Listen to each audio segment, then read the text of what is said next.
Hi guys, it's Tony. Now in this video I want to discuss Spintax, shortcodes and variables. So let's cover Spintax first of all.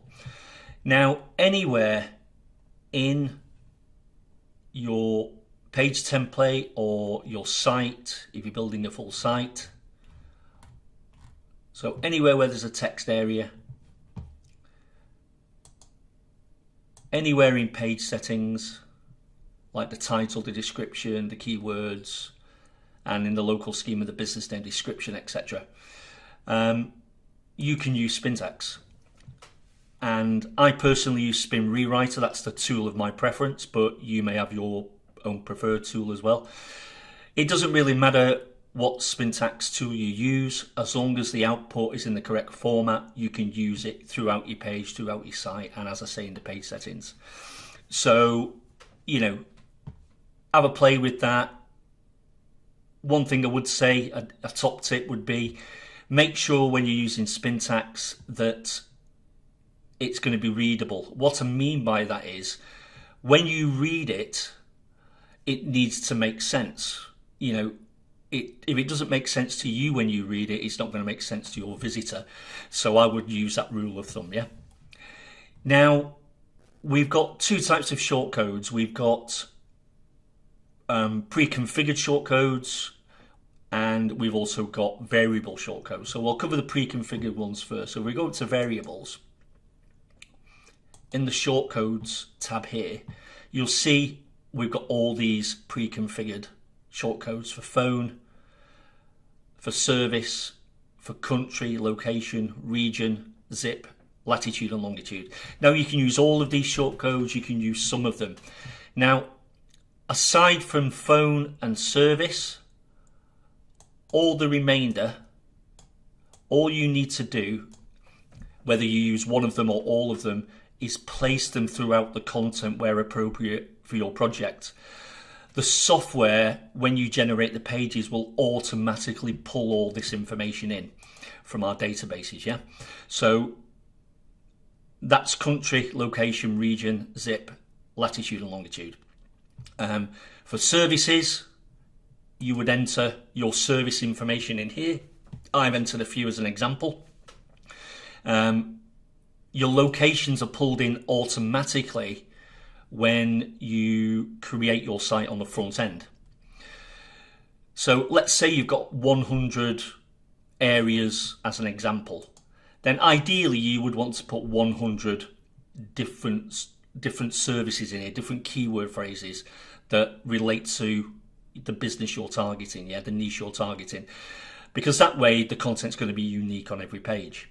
Okay, so hopefully that makes sense with the what we'll call regular shortcodes, the pre-configured shortcodes. Now with the variables, it's slightly different because you can create your own variable for whatever you want. We've used phone as an example here, but just please note that they need to be all in this format. So using this phone example, let's add an email one. So first of all, email would have to be in all capitals, and then it would be tony@me.com,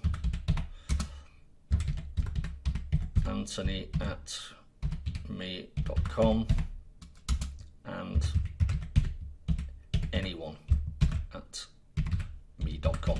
Again, this is just a crude example, guys, but you understand what I'm saying. So this is what the values is going to be, and as the pages are generated, it will choose one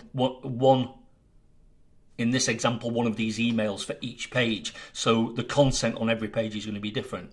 And again, if you've got you want to use an email variable and you've got 100 areas as an example, you would ideally need 100 emails in here if you want the content to be unique on every page, So let's just save that. As you see, it's been saved in there now. So all you would do is grab that shortcode, but where phone is, you would change the phone part to email and make sure it's in capitals. And you've got your shortcode.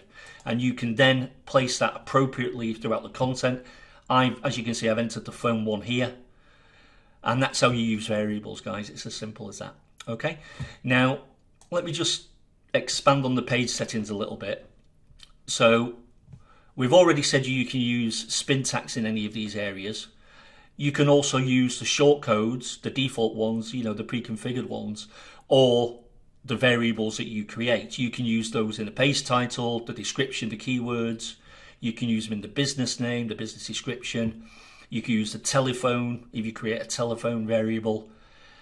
All the others here are all pre-populated for you, because if you're building a site, especially for a local business, they need to be standard anyway. So for convenience, we've made sure they're pre-populated for you. All right. So that's Spintax shortcodes and variables, guys. I hope that's been informative for you. You know, have a play around with this, try different variations. But the one top tip I would, you know, re-emphasize is that you need to make sure that the content is readable, because you're going to get, you know, real visitors landing on your pages and on your sites. So it needs to be understandable to them. It needs to make sense. And go by the rule of thumb. If it doesn't make sense to you, it's not going to make sense to your visitor. Okay, so just keep that in mind. Thanks for listening.